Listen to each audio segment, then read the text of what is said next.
Hello everyone. सो कैसे हैं आप लोग? प्लीज़ कमेंट करके जरूर बताइएगा। तो आज हम क्या डिस्कस करें, तो चलिए अब एक बार हम रिवाइज कर लेते हैं ताकि आपको सारा कॉन्सेप्ट बिल्कुल क्लियर हो जाए।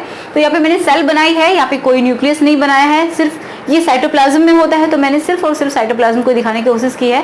चाहे प्रोकैरियोटिक सेल में तो वैसे भी न्यूक्लियस नहीं होता है, एंड यूकैरियोटिक सेल में होता भी है, तो मैंने सिर्फ साइटोप्लाज्म को ही यहाँ पे फोकस किया है क्योंकि जो भी ट्रांसलेशन का प्रोसेस होना है वो साइटोप्लाज्म में ही होता है। ठीक है, तो क्या होगा, जो एमिनो एसिड्स होते हैं स्टार्टिंग में, आप इस तरीके से समझिए, यहाँ पे साइटोप्लाज्म में क्या प्रेजेंट है, एमआरएनए प्रेजेंट है। ओके, एमआरएनए साइटोप्लाज्म में प्रेजेंट है, किसी भी सेल के साइटोप्लाज्म में ऐसे घूम रहा है जो कि आफ्टर ट्रांसक्रिप्शन बनता है, राइट। फिर क्या होता है, टीआरएनए भी घूम रहे हैं एंड राइबोसोम की भी दोनों यूनिट अलग अलग इस तरीके से घूम रही हैं।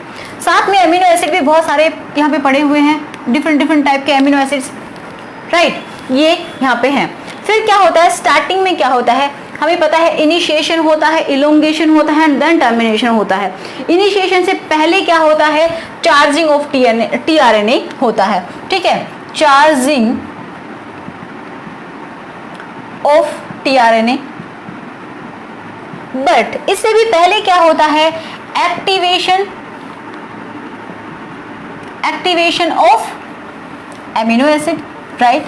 एक्टिवेशन किस तरीके से होता है, किसको एनर्जी चाहिए इसको एक्टिवेट करने के लिए, तो यहाँ पे एटीपी आके जुड़ेगा, ठीक है। एटीपी में से आपको पता है कि एडिनोसिन ट्राइफॉस्फेट है, तो उसके दोनों फॉस्फेट जब हट जाएंगे तो एएमपी बचेगा, एडिनोसिन मोनोफॉस्फेट एएमपी बचेगा। तो यहाँ पे हम इसको बोलेंगे, क्या बोलेंगे, जब ये एनर्जी लेता है तो इसको क्या बोलते हैं, इसको एमिनो एसिड को एमिनो एसाइल AMP, इसके साथ अभी भी AMP जुड़ा हुआ है। अब ये जो एमिनो एसाइल AMP है, इसको ये क्या हो गया है, एक्टिवेटेड एमिनो एसिड हो चुका है, ये एक्टिवेट हो चुका है। अब क्या करेगा, ये इसके ऊपर जुड़ेगा, इसको चार्ज करेगा, ठीक है। कहाँ पे जुड़ेगा, ये जुड़ेगा यहाँ पे, इसका जो 3' एंड है यहाँ पे आके ये जुड़ेगा। कौन जुड़ेगा, एमिनो एसाइल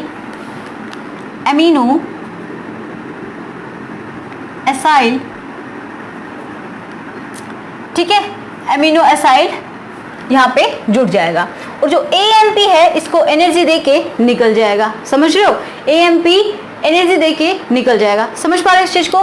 तो एमिनो, एक तरीके से जो एमिनो एसिड है जो कि चार्ज एक्टिवेट हो चुका है, एक्टिवेट जो है वो यहाँ पे जुड़ गया, जिसको हमने बोला एमिनो एसाइल, राइट, यहाँ पे आके जुड़ गया। अब इस कंप्लीट को हम क्या बोलेंगे, amino acyl amino acyl tRNA.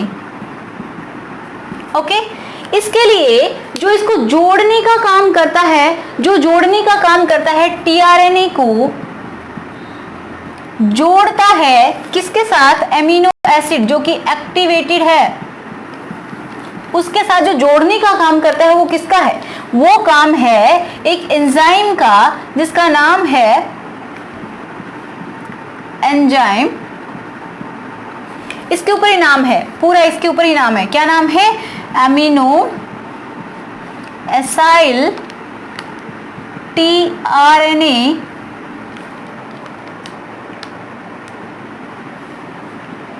Synthetase. कुछ बना रहा है ना, सिंथेटेज मतलब सिंथेसिस हो रहा है, ये दोनों आपस में कनेक्ट हो रहे हैं। ओके, तो इसकी हेल्प से, ये जो एंजाइम है इसकी हेल्प से क्या हो जाएगा, ये इसके ऊपर जुड़ गया। इसका मतलब क्या हो गया कि ये चार्ज्ड, इसको हम क्या बोल सकते हैं, ये जुड़ने के बाद मतलब ये क्या हो गया, चार्ज हो चुका है, चार्जिंग हो चुकी है, चार्जिंग ऑफ टीआरएनए। इतना समझ गए? अब शुरुआत होती है मतलब ट्रांसलेशन की, कैसे होगी, अब आएगा हमारा इनिशिएशन। इनिशिएशन में क्या होगा, इनिशिएशन, इतना समझ में आया? इनिशिएशन में ये जो स्मॉल सब यूनिट है, स्मॉल सब यूनिट ऑफ राइबोसोम, ये इसके ऊपर आके अटैच हो जाएगी, ठीक है, आ गई। अब ये क्या कर रही है, ऐसे मूव कर रही है, ठीक है, इस तरीके से मूव कर रही है, ये ढूंढ रही है कि कहाँ पे स्टार्ट कोडोन प्रेजेंट है। तो ये जहाँ पे इसको स्टार्ट कोडोन दिखा, ये यहीं पे आके रुक गई एंड यहाँ पे आके ये अटैच हो गए। ठीक है, ये यहाँ पे अटैच हो गई। इनिशिएशन में क्या क्या होता है वो हम बता रहे हैं। ये अटैच हो गई, उसके बाद जो जिसके ऊपर यहाँ पे क्यों नहीं अटैच हुआ, क्योंकि ये UTR है। UTR मतलब अनट्रांसलेटेड रीजन है, क्योंकि यहाँ पे हम बता सकते हैं कि जो स्टार्ट कोडोन है वहीं से ट्रांसलेशन की शुरुआत होती है, उससे पहले जो भी कोडोन आते हैं वो वेस्ट है, उनका ट्रांसलेशन नहीं होगा। ठीक है, इसी तरीके से अगर जहाँ पे स्टॉप कोडोन है, जैसे ये हमारे पास UAA स्टॉप कोडोन है, तो इसके बाद जो भी रीजन है, मतलब जितने भी जो कोडोन है वो क्या है, UTR में आ जाएंगे, मतलब उनका ट्रांसलेशन नहीं होगा। ठीक है, इस तरीके से ये भी UTR हो गया। समझ में आया? अब इनिशिएशन में क्या हो रहा है, ये यहाँ पे आके जुड़ गया, साथ में जो हमारा tRNA है जिसके ऊपर कौन से एंटीकोडोन है, इसके AUG का एंटीकोडोन प्रेजेंट है, A का उल्टा U, U का A एंड G का C, जिसके ऊपर ये प्रेजेंट है वो यहाँ पे आके जुड़ेगा, जो कि एक्टिवेटेड हो चुका है, जिसके ऊपर अमीनो एसिड जुड़ चुका है 3' एंड के ऊपर। तो ये कौन से अमीनो एसिड को लेके आएगा, मेथियोनिन को। क्लियर है, 5' ये 3', इसको लेके ये आ गया। अब क्या होगा कि जो हमारा लार्ज सब यूनिट है, ये इसमें एक तो P साइट है, एक A साइट है एंड E साइट है। E means exit, A means acceptor, in P आप समझिए जो पेप्टाइड बॉन्ड यहाँ से बनेगा इन दोनों के बीच में, तो ये साइट यहाँ पे प्रेजेंट होती है। तो ये कुछ इस तरीके से यहाँ पे आके जुड़ेगा कि ये जो tRNA है ना, tRNA को अपने अंदर ले लेगा। ठीक है, मतलब जो P साइट होगी उसके अंदर tRNA आ जाएगा एंड जो A साइट है वो खाली रहेगी एंड E साइट भी खाली रहेगी, इस तरीके से आ जाएगा। ठीक है, अब क्या होगा, हमारे पास जो A साइट है ये खाली है, तो यहाँ पे tRNA आएगा, जितने भी अब tRNA आने वाले हैं वो सारे के सारे इसके ऊपर आएंगे। ठीक है, तो इनिशिएशन तो यहाँ पे हो चुका, इनिशिएशन कंप्लीट हो गया है कि ये यहाँ पे आके जुड़ गया, साथ में ये भी हो गया है, तो इनिशिएशन हो गया। क्लियर है, ये जुड़ा इसके साथ, फिर उसके साथ tRNA जुड़ा, उसके साथ राइबोसोम की बड़ी वाली यूनिट जुड़ गई है। तो आप एक बर्गर को इमेजिन कर सकते हैं कि ये छोटा वाला पार्ट है बर्गर का, जो कि समझ लीजिए इसके अंदर जो भी कुछ होते हैं, ऑनियन या फिर टमाटो जो भी हैं या फिर चीज़, तो ये यहाँ पे आके लगे। उसमें कुछ और जो कि मान लीजिए पनीर है, ये tRNA ये आके डाल दिया, उसके ऊपर क्या डाला है, बड़ी वाली जो सब यूनिट है बर्गर की बड़ी वाली, वो यहाँ पे रख दिए, तो ये इनिशिएशन हो गया है। अब यहाँ पे A साइट खाली है, अब क्या होगा, इलोंगेशन होगा।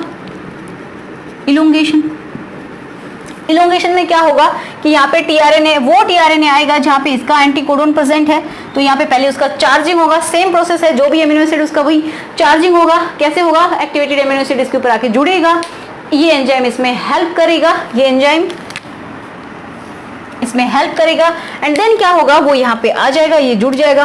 फिर क्या होगा, देखिए बताते हैं अभी क्या होने वाला है। यहाँ पे अपने अमीनो एसिड को लेके आया है, 3' एंड पे जुड़ा हुआ है, तो इसका एंटीकोडोन AAA यहाँ पे प्रेजेंट है। इसका ये जो कोड है, इसके लिए जो अमीनो एसिड होता है वो आएगा यहाँ पे, तो इसके लिए जो अमीनो एसिड है वो क्या है, फिनाइल एलानिन है, PHY जिससे हम लिखते हैं, तो ये आ जाएगा PHY। तो अब क्या होगा कि इसमें देखो मेन चीज क्या होती है ना, यही समझ में नहीं आती आप लोगों को कि एक बार तो ये आ गया है A साइट के ऊपर, एक्सेप्टर साइट में आ चुका है, अब इसको खाली करना है। खाली करने के लिए इसको भगाना पड़ेगा, इस tRNA को भगा देंगे। ये जो अमीनो एसिड है बहुत तेज है, ये इसका दोस्त आते ही, मतलब ये जो दूसरा वाला अमीनो एसिड आ गया है, इसके आते ही ये tRNA को बोलता है अब आप जा सकते हो। tRNA बाहर आ गया एग्जिट साइड से, ठीक है, एंड इसने इसके साथ बॉन्ड बना लिया है, तो ये इसके ऊपर चला जाएगा ना, इस तरीके से दिखा दो इसको, यहाँ पे आ गया, ठीक है, ये ट्रांसफर हो गया।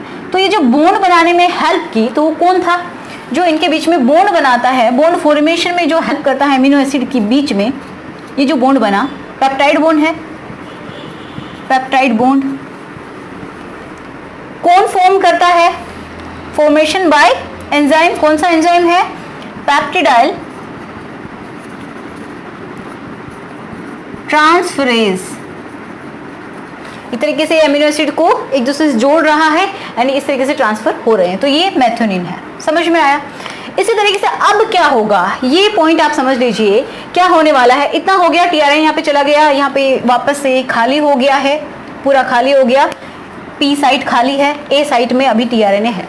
अब इसको मूव कराना है, इसको मूव कराएंगे किस तरीके से, ये मतलब थोड़ा सा जंप करेगा, इस तरीके से उठेगा एंड अगले वाले कोडोन पे चला जाएगा। जब ये अगले वाले कोडोन पे जाएगा तो क्या होगा, थोड़ा सा अगर उठेगा तो इस तरीके से जाएगा तो क्या होगा, ये टीआरएनए यहीं के यहीं रहेगा, ये टीआरएनए यहीं रहने वाला है, टीआरएनए नहीं खिसकेगा बिल्कुल भी। क्या खिसकेगा, सिर्फ और सिर्फ ये जो बड़ी वाली जो यूनिट है ना वो ही सरकेगी, जिसमें क्या होगा कि ये पी साइट में आ जाएगा और ये ए साइट इसकी खाली हो जाएगी। ठीक है, ये एग्जिट साइट है ही। अब वही सेम प्रोसेस होना है, यहाँ पे टीआरएनए आएगा। ठीक है, यहाँ पे टीआरएनए आएगा जिसका एंटी कोडोन इसके पास होगा। ठीक है, इसका एंटी कोडोन CCC यहाँ पे आएगा, ये अपने अमीनो एसिड को लेके आएगा साथ में।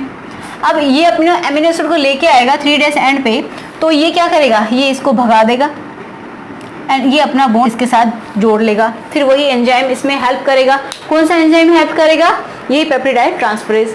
इसमें कैटालिटिक एक्टिविटी कौन करता है, rRNA, जो कि एंजाइमेटिक एक्टिविटी करता है, जो कैटलिस्ट की तरह काम करता है। कौन सा होता है बैक्टीरिया में, 23S, एंड अगर हम यूकेरियोट की बात करें तो कौन सा होता है, 28S। ओके, तो इस तरीके से ये यहाँ पे ट्रांसफर हो जाएंगे, बिल्कुल फ्री है, दोनों फ्री है ना ये, तो ये दोनों यहाँ पे आ जाएंगे। ठीक है, इस तरीके से फिर ये क्या करेगा, फिर ये खाली हो गई। अब इसको क्या करना है, इसको फिर से इसके अंदर लेके आना है, तो ये तो यही रहेगा, ये आगे फिर खिसकेगा। देखो मैं बिल्कुल एक एक पॉइंट आपको बार बार बता रही हूँ, इसका मतलब यही है कि आपको समझ में अच्छे से आना चाहिए। ये क्या किया, मूव किया, ये जो है टीआरएनए ये नहीं सरकने वाला, ये यहीं के यहीं बिल्कुल बैठा है अपने कोडोन को पकड़ के। जो भी सरके, वो जो भी जंप करने वाला है वो कौन करेगा, सिर्फ और सिर्फ ये भी साथ में खिसकते जाएंगे। ठीक है, जो स्मॉल जो सब यूनिट है ये भी इसके साथ साथ चलती जाएगी। क्लियर है, तो ये इस तरीके से होएगा। अब क्या होगा, इसकी अगेन ये पी साइट में चला जाएगा, ये ए साइट खाली हो जाएगी, यहाँ पे जो कोडोन है, तो फिर उसके हिसाब से ही क्या होगा, टीआरएनए आएगा अपना एमिनो एसिड को लेके, फिर ये क्या करेगा, इस टीआरएनए को भगा देगा कि जाओ ई साइड से निकल जाओ। फिर उसके बाद इनके बीच में बॉन्ड बन जाएगा और ये लहरा रहे हैं, बिल्कुल इसके ऊपर आ जाएंगे, ऐसे दिखा देती हूँ। फिर आगे गए, देखिए फिर क्या होगा, ये फिर से खाली हो गया। अब ये फिर से जंप करेगा, इस टीआरएनए को पी में लेके आना है, क्योंकि देखो भगाने के लिए, इसको धोखा देने के लिए पहले पी में लेके तो आना पड़ेगा इसको। ठीक है, तो इस तरीके से ये फिर से खिसक गया और ये ए साइट, ये पी साइट, ये ई साइट, तो ये यहाँ पे आ गया जो दूसरा। अब देखो यहाँ पे जो टीआरएनए आएगा वो कौन सा आएगा, आपको पता है UAA, ये क्या है, UII, ये क्या है, स्टॉप कोडोन है। तो इसके लिए क्या करेगा, इसको पहचानने के लिए कोई टीआरएनए नहीं आने वाला, क्योंकि इसका कोई टीआरएनए होता ही नहीं है। तो यहाँ पे क्या आएंगे, रिलीजिंग फैक्टर, रिलीज फैक्टर आएगा, जो कि रिकॉग्नाइज करेगा कि ये क्या है, स्टॉप कोडोन है। कोई टीआरएनए आएगा नहीं तो ये इसको तो भगा देगा एंड ये जो चेन है ये फ्री हो जाएगी। ठीक है, तो हम इस तरीके से दिखा सकते हैं, यहाँ पे आके टर्मिनेशन हो जाएगा, ये भी अपनी जगह पे चला जाएगा।